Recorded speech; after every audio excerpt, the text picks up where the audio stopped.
Perkenalkan, nama saya Aisyah Putri Sulistianingrum, nomor absen 3 dari kelas 1246.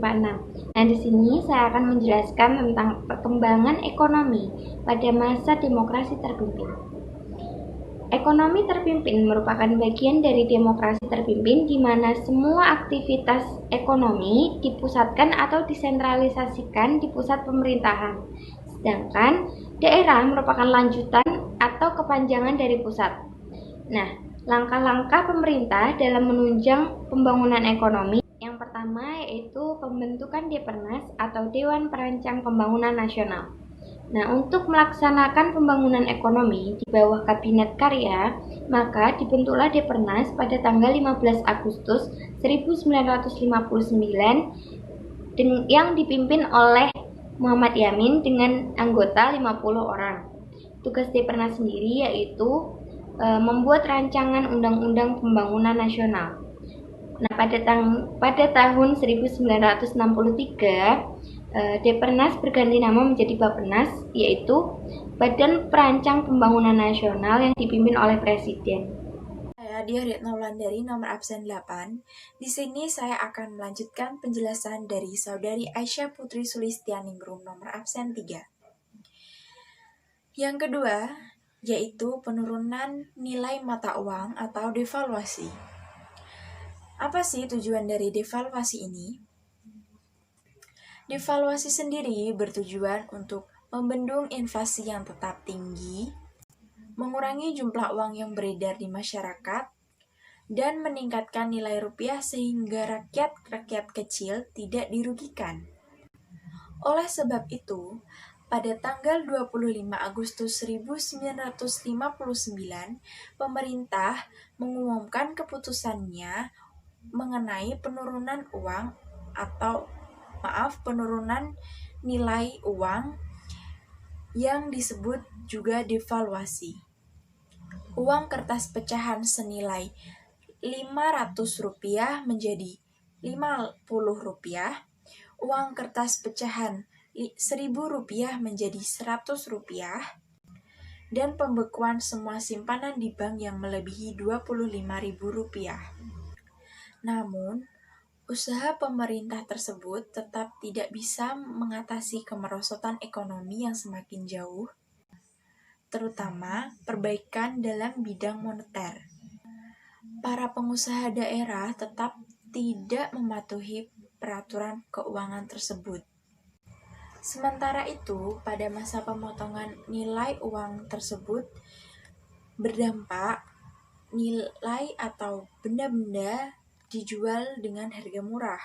Nilai negara berkurang karena adanya gangguan keamanan yang akibat dari pergolakan di berbagai daerah yang menyebabkan ekspor menurun.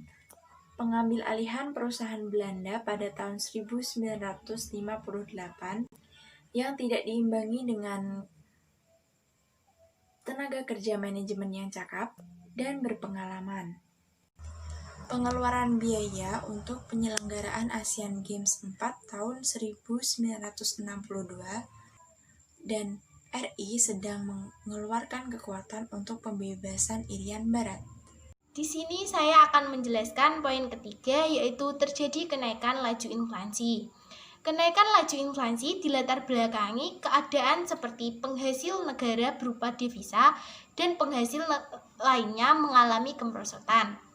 Nilai mata uang mengalami kemerosotan, anggaran belanja mengalami defisit yang semakin meningkat. Pinjaman luar negeri tidak mampu mengatasi masalah yang ada. Upaya likuidasi semua sektor pemerintahan maupun swasta guna penghematan dan pengawasan terhadap keseimbangan anggaran belanja tidak berhasil. Penerbitan anggaran dan manajemen perusahaan guna mencapai keseimbangan keuangan tidak memberikan banyak pengaruh. Dan penyaluran kredit baru pada usaha-usaha yang dianggap penting bagi kesejahteraan masyarakat dan pembangunan mengalami kegagalan. Defisit negara yang semakin meningkat ini diakhiri dengan pemerintahan mencetak uang baru tanpa perhitungan matang sehingga menambah berat angka inflasi. Pada tanggal 13 Desember 1965, pemerintahan mengambil langkah dengan devaluasi dengan menjadikan uang senilai Rp1.000 menjadi Rp1.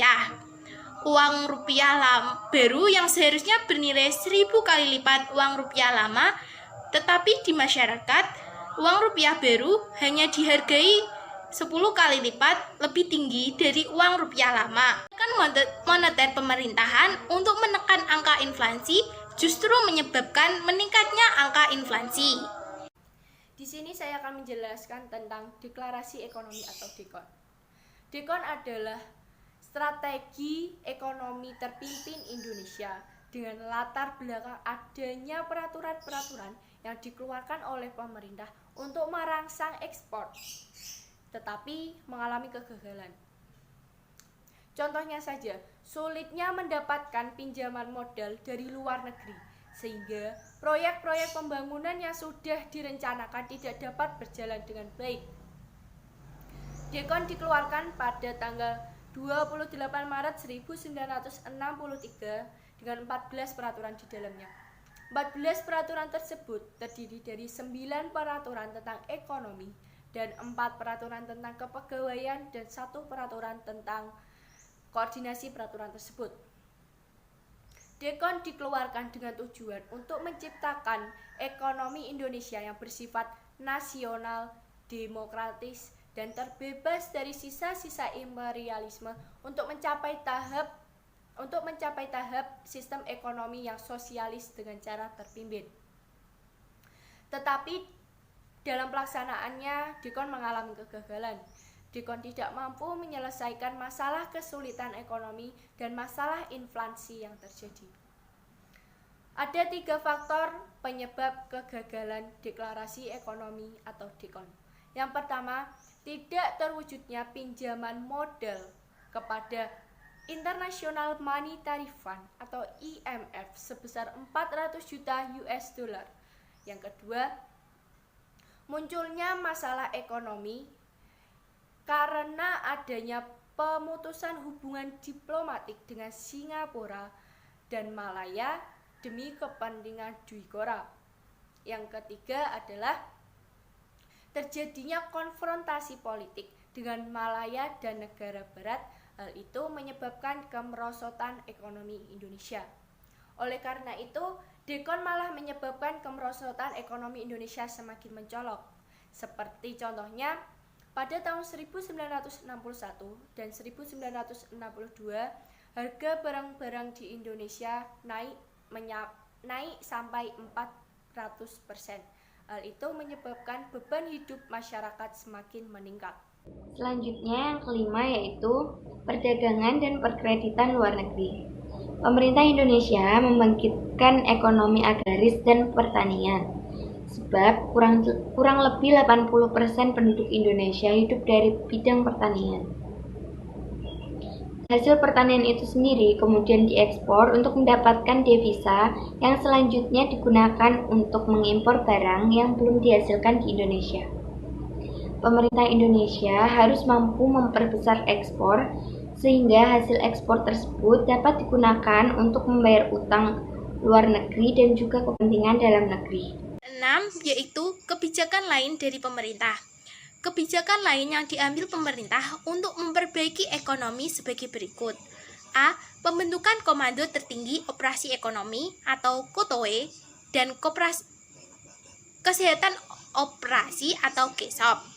B. Peleburan bank-bank negara.